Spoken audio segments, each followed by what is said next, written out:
माझी बाळ अक्कल त्या घाट टाकली आहे का तुम्ही? तुमच्या पायाला माती आणि माणुसातला फरक बी नाही कळणार झालाय काळाच्या पायी. दुरावली विठ्ठलाची माती, बोलावली पापणाची माती. काय केलं ते? विठ्ठल विठ्ठला हे काय अकृत घडलं? भगवंता कोणत्या बापाची बळ मागतोय आम्ही?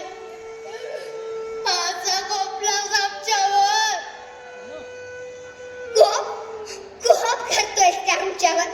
आता एका माऊलीचं कोप काय असतो हेच तुला दाखवतो. आता याला इथे ठेवायचं नाही. आता याचे तुकडेच केले पाहिजे. खबरदार मला स्पर्श कराल तर.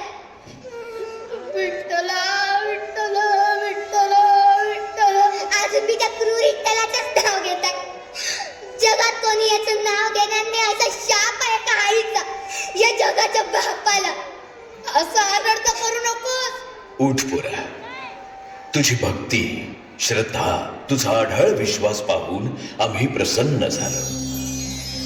घरादारावर संकटाचा आभाळ कोसळला असतानाही तुझ्या भक्तीचा आणि विश्वासाचा चिरा ढळला नाही. मला तुमचे चरण स्पर्श करता येणार नाही. माझं पोर मेलंय. माते, तुझे भाग्य थोर. आपल्या एकुलत्या एक पुत्रासाठी तू भगवंताशी संघर्ष केलास. मग तुमचं दुःख मला कसं पाहावेल बरे? तुमच्या भक्तीचं महात्म्य जगाचे नियमही बदलते.